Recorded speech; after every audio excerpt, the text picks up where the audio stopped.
Alright, today's video. How do you program a new ignition key when you only have one key? Well, unfortunately folks, if you only have one administrative key for your modern Ford, most likely you're going to have to take it to the dealer and have them program you a new key, or a locksmith. Or you can take your one good key possibly to like a Walmart or somewhere where they can clone a key for you, and then you'll have two keys. But you have to understand that it's just a clone, which means it thinks it's the other key, so you won't be able to add any more keys yourself. But I bought my truck here, and it's a 2012 F150, and it only came with one key. And a lot of times, you can get money off the price, or if you're buying it from a Ford dealer, I wouldn't leave with just having one key. I would make them make you another key, because it's about $150 minimum from Ford, because they have to go in and program it through the computer.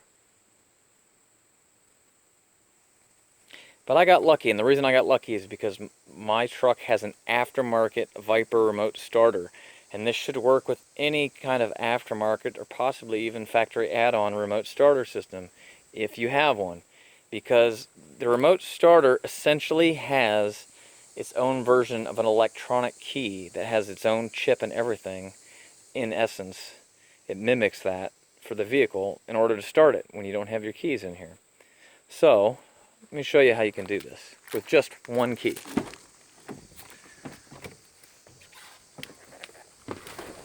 It's actually really simple. Get in your truck, car, whatever, on your remote starter. Most remote starters are set so when you press and hold the remote starter, it would be like essentially turning the key forward for a few seconds, and then it starts.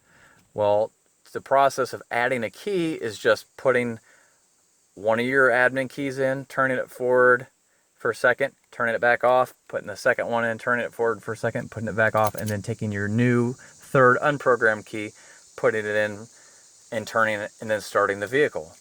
You can simulate the same thing with your remote starter. I'll show you how you do that. You're going to press and hold to remote start your car.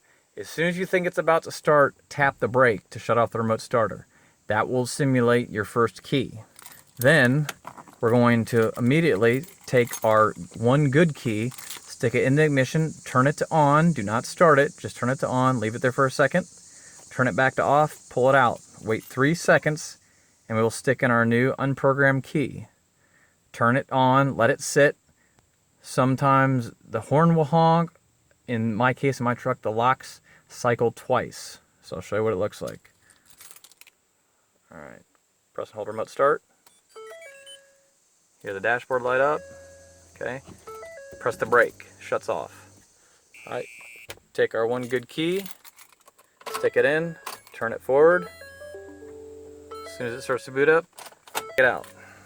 Take our third unprogrammed key, within 10 seconds, stick it in, turn it forward.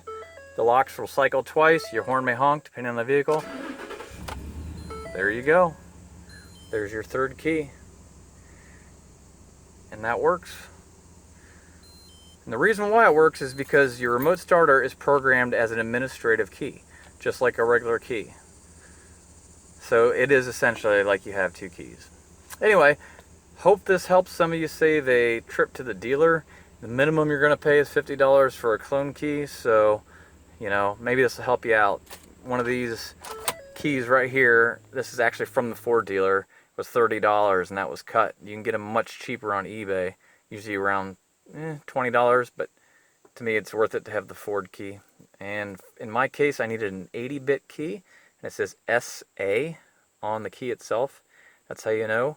The older pre-2010 era cars sometimes are 40-bit, sometimes they're 80-bit. You need to look up your specific Ford for all the details. Alright, thanks for watching.